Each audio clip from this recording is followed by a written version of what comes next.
The recovery house did not have no recliners. They had like, it was kind of like a hotel. Really, it didn't have no recliners. One thing about surgery, you need recliners because you need to be at this angle, like a 45-degree angle. So it would have been nice if they had recliners. They had 2 living rooms, but it would have been nice if one of the living rooms was filled with recliners. That would be nice. They did have hospital beds, but my room did not have a hospital bed, so I was in a regular bed.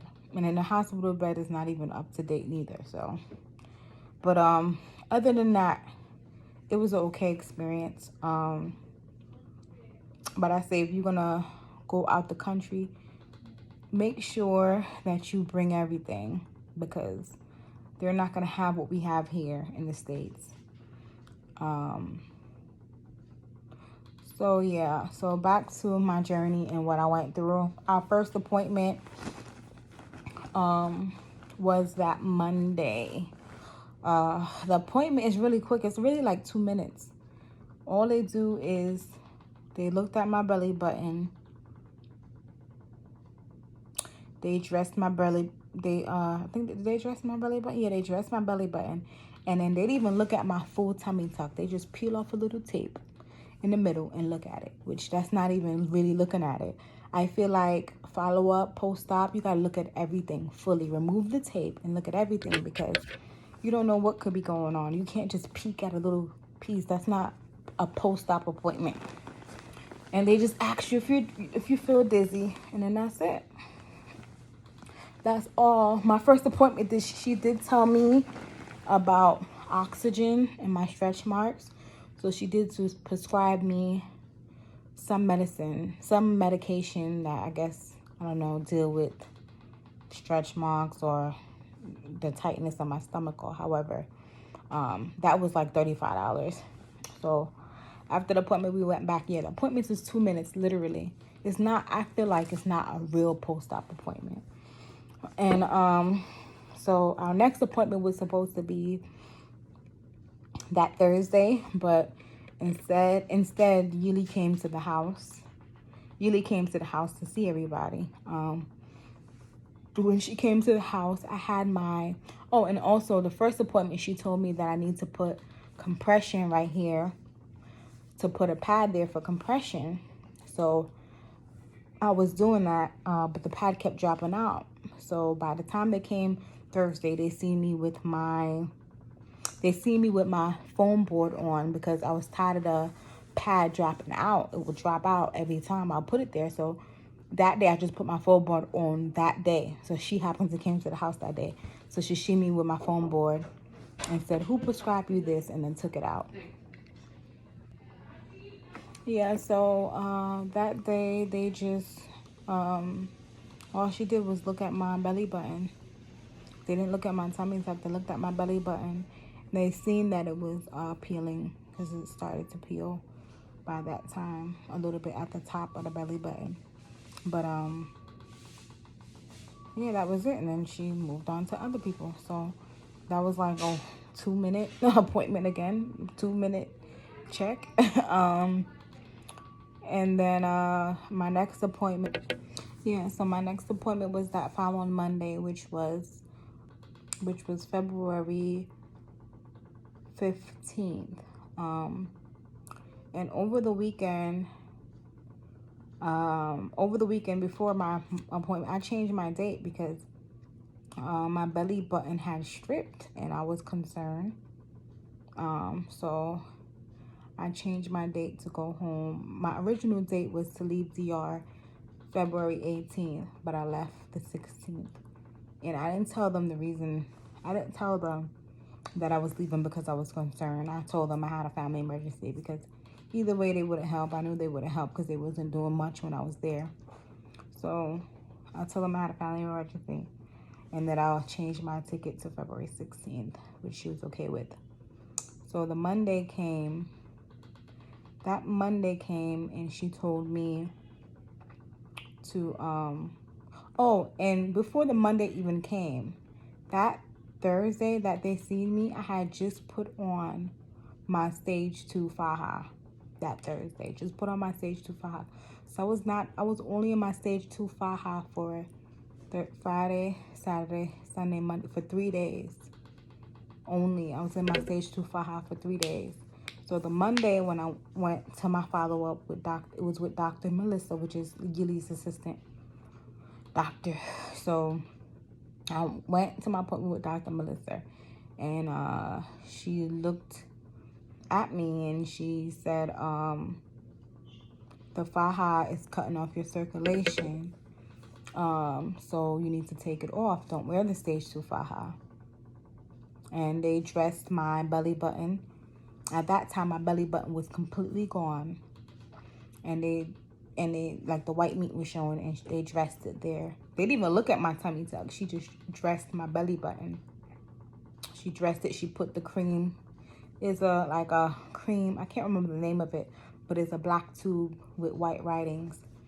I have it at the house. I'll get the name. But yeah, she just dressed it with that cream and taped it back up. They did not look at my belly button. They did not look at my tummy tuck that day. And that was my last appointment. And that appointment, again, that one was a little longer because she had to dress back the belly button. So I'll say that appointment was about 5 minutes. I would say 5 minutes. And that's only because they had to dress my belly button. Yeah. So after that appointment, all the other girls had appointments too, so you gotta wait until everybody else finish their appointment before you go back to the recovery house. So when I went to the recovery house, I took off my stage 2 Faja. Took off my stage 2 Faja, and I went back in my stage 1 Faja. And then the next day I went home. Went home the Tuesday. It was February 16th. I went home. I did my COVID test at the airport. I only paid $10 at the airport for my COVID test. And then I made sure I went to the airport like 4 hours before my flight. So I had plenty of time to do my COVID test. And I got wheelchair assistance. After I did my COVID test, I went to Delta, got my wheelchair assistance. The wheelchair agent did not speak English neither, but he was still trying to communicate with me. You know, we tried to use a translator, but it wasn't working. But yeah, he got me through the gate, through customs and the security check and all of that real easy with the wheelchair. And I went to my gate. And it was a lot of wheelchairs going back. Like on my flight to Atlanta was a lot of wheelchairs. It was like 10 plus wheelchairs. And then they brought me down to the jet bridge. And I walked on the plane. I got Comfort Plus because I knew that I needed extra space, especially leg room and a comfortable seat. So I got Comfort Plus. I was directly behind first class. But yeah, everyone was so nice. I mean, obviously everyone knew I did surgery. They can see. I had my compression socks on and everything. So the flight back home was a straight flight, but I swelled up. I couldn't even sleep on my flight. I was up, couldn't sleep. But I swelled up during the flight. And when we got to Atlanta, I was so pissed off when we got to Atlanta because they didn't even have my wheelchair ready. Like, I had wheelchair assistance on my tickets when I bought my tickets. When I got to Atlanta, I get off the plane. I go sit in the wheelchair talking about, oh, you're not on the list. I'm like, how I'm not on the list? Even my boarding pass say wheelchair. How I'm not on your list? But either way, they had me waiting at the jet bridge forever. And then someone came to help me. After a while, they came to help me. But it was like customs was so packed in Atlanta that it was like a long line for wheelchairs. So by the time I got to customs, I still got caught up with everybody else that came off the flight because it was just so much wheelchairs. So got to custom. The guy asked me, oh, how long you was in DR? I was like 16 days. He was like, oh, what you went to DR for? I was like, medical tourism. He was like, what did you get done? I was like, tummy tuck, BBL, and lipo. Then he was like, oh. He was like, okay. And then I was done. And then my sister came to pick me up. But the wheelchair ride from international to baggage claim was so far. Like, it was super far. And then you can feel every bump in the wheelchair you can feel, which was like, I was in so much pain. And the car ride home, I live an hour from the airport, like an hour and like 3 minutes from the airport, because I live north of Atlanta. And it was horrible, the car ride, because the bumps in the road, you could feel every bump, every turn, and everything. So I got home. I blew up my avocado. Avocado was like a float. It's like a swimming pool floating thing, but it's big and it's more comfortable.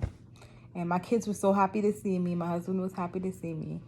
And I was happy to be home. Like, it's no place like home. I'm telling you, it's no place like home. And I felt like I was gone for forever. But when I got home, like, I was just concerned. I'm like, my belly button, I took off the faja, the stage 2 faja, and my belly button is still not healing. I was like, it's something have to be up. My belly button was open. I'll insert the picture for those that haven't seen it. But my belly button was open, and I was just so concerned. I'm like, they saying this happened because of faja, but I'm like, the faja can, like, take off my whole belly button to the white meat? I was just like, that don't sound right. So the next day, I just rest. And then the following day, that Wednesday, no, Tuesday was the 16th. Wednesday was the 17th. Thursday, I was like, okay, I'm going to have to go to urgent care. Because I noticed that my tummy tuck looked like I busted stitches. So I was like, maybe because it was, the moving around at the airport and stuff. But I'm like, my tummy tuck looked like you could see the meat. Like, it wasn't closed anymore. It was opening up. So I thought I busted stitches. So I went to urgent care. So I went to urgent care, and I told them I think I bust my stitches. And he automatically said it's an infection. You got an infection at your belly button is an infection, and your tummy tuck is an infection. So the doctor, he took cultures. He took a cotton ball and rubbed it around my tummy tuck, and rubbed it around my belly button and put it in 2 separate cultures and sent it off to the lab. That took 4 days just to get the results. But while I was waiting for the results, he prescribed me antibiotics. So I was taking the antibiotics and pain meds. So I was taking antibiotics and pain meds. And then Monday came. Was it Monday or Tuesday? I can't remember, but the 22nd came. Whatever day the 22nd had landed on, February 22nd came. The results, they called me. I actually seen the results before they called me. I seen the results from my phone because I have Quest Diagnostics on my phone. And they emailed me when results came in, and then seen the results, and they called me like within the same hour I seen the results. And they were like, you have 2 aerobic bacteria. That's not common, and you need to go to the hospital. That's what they told me. They said you need to go to the hospital because you need antibiotics. That's the only way to get rid of it. So I did what they told me. I went to the hospital. By me. Went to the hospital, told them I had 2 aerobic bacteria and the name of it. And it was a lot of people at the emergency room. And they took me straight back. So I'm thinking, okay, they're going to get my antibiotics and, I'm going to be fine. So it was people waiting, people throwing up and everything. But they took me back, did my IV, got my IV started. They took, I did a CAT scan on my stomach.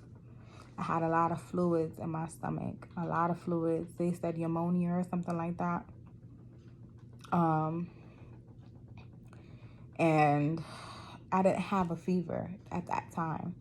My vitals were perfect, and I felt like that's why they didn't admit me, because I didn't have a fever and my vitals were perfect, but my wounds were pussing. Both wounds were pussing. So they just gave me pain meds. Really, they gave me pain meds. They called a general surgeon came. A general surgeon came. He looked at both wounds. He looked at it. He was like, "What did they do? Did they put mesh in there?" I'm like, "I don't know." I'm like, "I don't know what they did." He asked me, like, "What did they do?" Like, if I knew. I'm like, "I don't know." I did a tummy tuck, BBL, and Lipo. Like, I don't know what they put in there. So he was like, "Well, they have to do wet to dry. That's how to dress it, wet to dry dressing. And you have to make a follow-up appointment with a plastic surgeon." So so after that, they just gave me meds through the IV and sent me home. And I went back to urgent care the next day, because urgent care told me to go to infectious disease. Urgent care said you need to follow up with an infectious disease doctor. So I went back to urgent care to get my referral, and I told them, I said, I went to the doctor. I went to the emergency room, and they sent me home, and he just shook his head. He was like, "Oh, so they rather you die at home?" It was like, "They rather you die at home than to give you the IV antibiotics?" And I'm like, "I guess so." But he gave me the referral to the infectious disease doctor, and I called and made an appointment. It took a while to get the appointment, though. So I didn't see the infectious disease doctor until Tuesday that just passed, March 9th. So I seen the infectious disease doctor, and they had infectious disease and wound care is together. So they dressed my wounds and took pictures, and she said that the only way to treat this is through IV antibiotics. She said there's no other way. Pills will not cure it, and is very important that you get the IV antibiotics, and it's very serious, and it's not nothing. It's not nothing that can just go away. You have two uncommon bacterias infection that need IV antibiotics. So she said, "I know a surgeon." So she texted the surgeon, and she gave me his business card to make an appointment with him. She said, "And you need to see a plastic surgeon because you have fluids in your stomach, and it needs to get drained. Most likely is infected as well." So she gave me the card to the plastic surgeon. They addressed my wounds. She said, I'm going to try to get you home health and to administer IV antibiotics, but you need antibiotics for 3 weeks, 3 times a day. So she said, I need IV antibiotics for 3 weeks, 3 times a day. So she put in an order through my insurance for IV antibiotics at home with home health, and wound care at home with home health. Well, my insurance doesn't cover that. My insurance is preventative care only. So it did not cover it, so it got declined. So she said, so by the time they called me, the home health called me, I was trying my insurance card over and over. I even sent a picture, and they kept declining. She tried to code it as something else. It wouldn't work because my insurance only do preventative care. So, and I didn't have the money. I didn't have the money to pay for the antibiotics on my own. That expense, I didn't know I had to pay for it. I didn't know all of this would happen, so I didn't have it. So I asked Dr. Yily. I've been texting them from when I went to urgent care the first time. From February 18th, I've been messaging Yily, and I haven't got no reply from Yily. The only one that's been in contact with me is the coordinator for the giveaway, and she's still the contact still wasn't, I still wasn't getting a reply. It was dead. I didn't get no reply for about 2 weeks. 2 weeks I didn't get a reply. So when they told me I needed IV antibiotics on Tuesday, which was March 9th, I contact the coordinator to ask Yily if she can give me back my fees that I paid so I could use it towards my care. So I didn't hear from her until I got admitted to the hospital. So March 11th, I went to the hospital, not to the hospital I went before. I went to the hospital that my infectious disease doctor practiced at, which is 25 minutes from my house. So I went to the hospital, and I had been having fever on and off, intermittent fever, and shortness of breath. So I went to the hospital, and then they admitted me right away. They admitted me. They did all the screenings over. They did my CAT scan. They did an X-ray. They did cultures of my wounds. They did all the tests over. They did, and they admitted me. And they said, "I'll be here to Monday." They said, "You'll be here to Monday." And so after I did the CAT scan and everything, and they admitted me, the infectious disease doctor, the one on call, came, and when they came in the room, they came into my room, and they were like, you have to most likely be here for 3 weeks. And I'm looking at them like, 3 weeks? So he mentioned that I might have to be here even longer. They said Monday for sure, or I might have to be here even longer. So they came to me and talked with me that I needed the IV antibiotics, and this was the only way. Me being in the hospital is the only way I can get the IV antibiotics. And it's just so sad because, like, I wasn't expecting all of this. You know, I thought I'm the winner to this giveaway.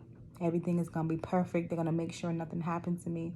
They're going to make sure that they do a good job because I'm the winner of this giveaway. You know, I'm the face of this giveaway. So I'm thinking that I have a shield over me and nothing is going to happen, and everything wrong happened. Everything wrong happened. I almost died. From internal bleeding. And then now I have 2 aerobic bacteria that I could not get rid of through orally. I needed to have IV antibiotics. So this is a lot. And then what hurt me the most was I was neglected. Yily and her team neglected me. It took them 5 weeks. 5 weeks to send me a message. 5 weeks to send me a message. And when they sent me a message, after the 5 weeks I've been messaging them, I messaged them everything. Everything I messaged them. Pictures, labs, results, everything. I never got a reply. I told the coordinator that I was admitted to the hospital. And she called me. So I got admitted Thursday. She called me Friday morning. And she spoke to me and she said that Yily office said that they cannot give me a refund. That's what she said. They're not giving me a refund. And so if they're not giving me a refund for my fees, I know they're not going to help me with these medical bills. So, you know, but she talked with me, you know, about everything. And the coordinator, she's really nice. She's the only one that have a heart.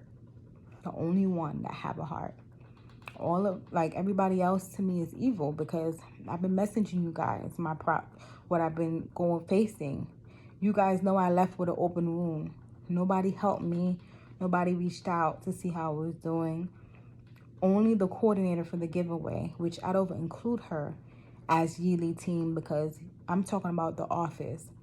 The ones that I signed the documents for. The ones that was supposed to give me aftercare instructions that never gave me aftercare instructions.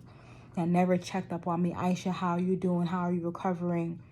You know, they never gave me tips on how to take care of my belly button. They failed me. They neglect me. So I'm angry. What hurt me the most is that I have 3 children to take care of. I have 3 children to take care of. And right now, I cannot even take care of myself.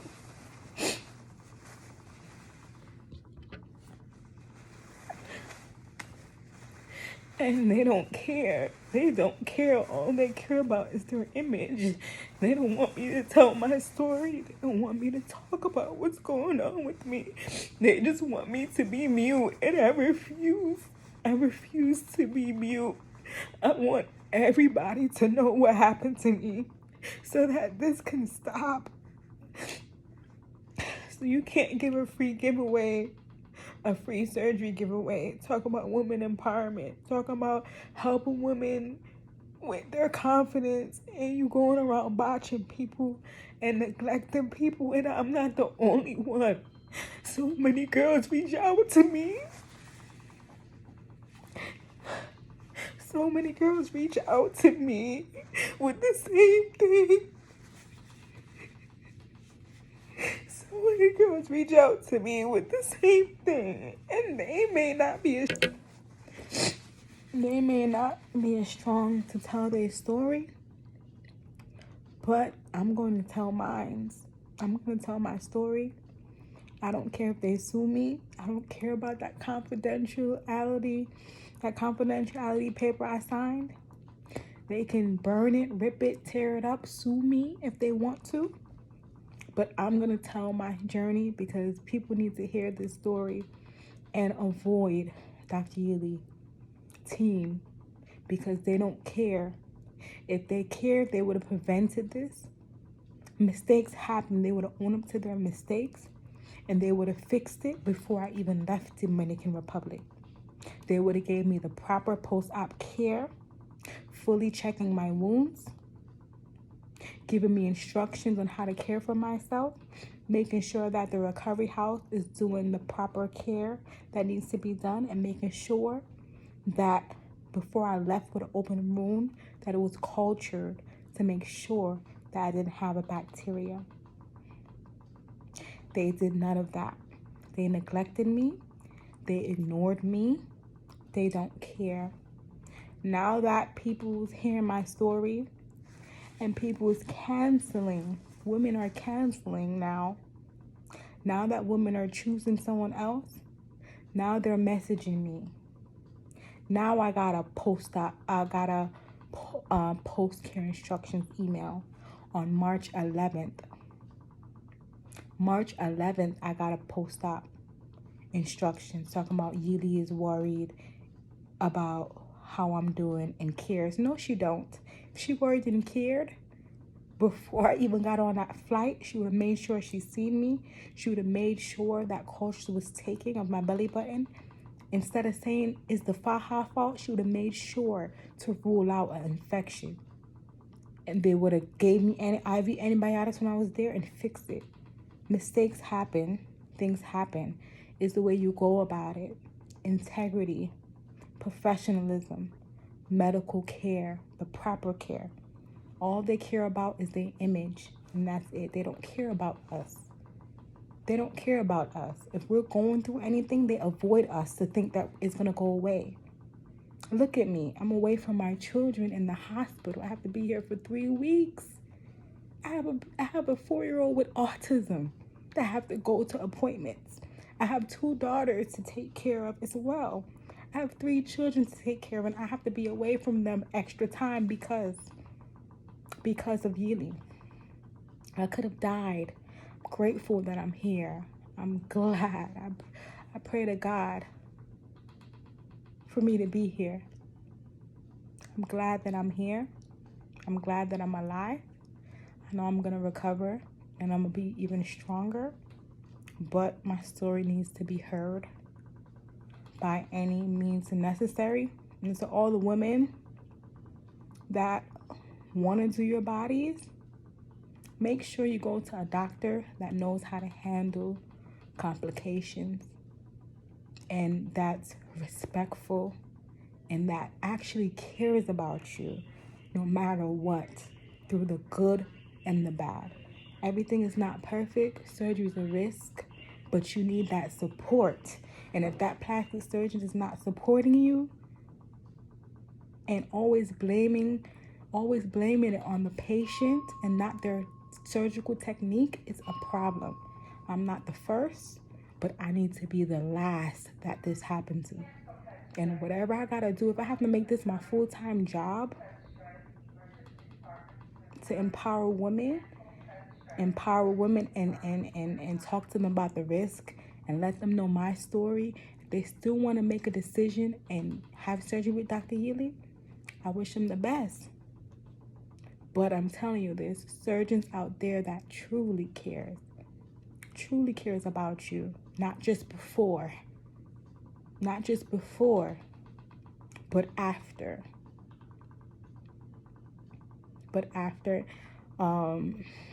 You know, I hope, that my story, my journey can help other people, other women realize that this thing is serious. Infection is not nothing to play with. Infection is not nothing to play with. There's a woman in this hospital right now that don't have legs because she got an infection and her leg had to be amputated. That's how serious this surgery thing is. How serious this surgery thing is not no joke. I'm just so happy to be alive. I'm so happy to be alive. So grateful. My tears.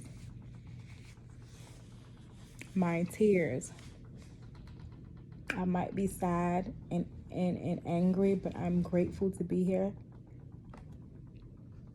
I'm grateful to be here, and I'm so blessed that they've been taking so good care of me since I've been here. And everyone, all the nurses, listen to my story and they're like, oh, you have so much strength, you need to write a book. Maybe one day I will write a book. But to everyone out there, please spread this awareness and with having surgery outside the country and DR, no matter where you go, please make sure the surgeon has integrity, have a heart, and really care about their patient. Thank you for listening. Thank you for following my journey. I have an Instagram called Luxury Doll Official Journey, where you can see updates about me daily. And I'll get through this, and with the support of you guys. Very thankful for everyone that donated to my GoFundMe. I'm very thankful for all the prayers that I've been getting, all the comments, all the inspirations you guys been giving me. Grateful for all of it. Thank you so much. Thank you for tuning in and listening to me.